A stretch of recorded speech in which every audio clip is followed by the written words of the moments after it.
నమః శ్రీ గురుభ్యో నమః.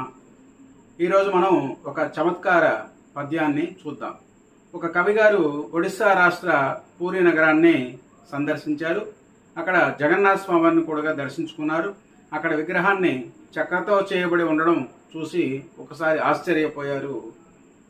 సామాన్యంగా మనకి అన్ని దేవాలయాల్లో విగ్రహాలు రాతితో కానీ లేదు అంటే లోహాలతో కానీ చేయబడి ఉంటాయి. కానీ పూరి క్షేత్రంలో జగన్నాథం యొక్క విగ్రహం చెక్క విగ్రహం. ఆయన చూశారు, ఆశ్చర్యపోయారు. ఆయన మదిలో ఒక చమత్కార శ్లోకం మెరిసింది.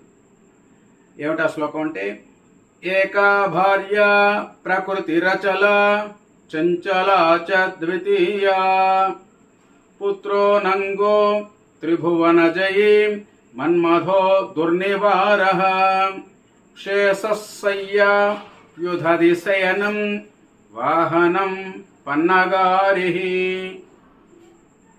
స్మారం స్మారం స్వగృహచరితం దారుభూతో మురారి. శ్రీ మహావిష్ణువు యొక్క కుటుంబంలోని వారి ప్రవర్తనలను చూశారు ఆ కవిగారు. తట్టుకోలేక కొయ్యబారిపోయారని చెప్పి చమత్కారంగా ఆయన చెప్పారు. అలాగే ఇక్కడ చూసుకున్నట్లయితే విష్ణుమూర్తి వారికి ఇద్దరు భార్యలు. ఒకరు కదలకుండా ఉండేటువంటి ప్రకృతి, ఆమెనే భూదేవి అని చెప్పి మనం అంటూ ఉంటాం. ఇంకొక ఆవిడేమో ఒక చోట ఉండకుండా మనుష్యులను మారుస్తూ తిరుగుతూ ఉంటుంది. మనకి ఆవిడ ఎవరంటే తెలిసిపోయింది, లక్ష్మీదేవి. ఇక ఆయనకి కొడుకు ఎవరండి, మన్మధుడు.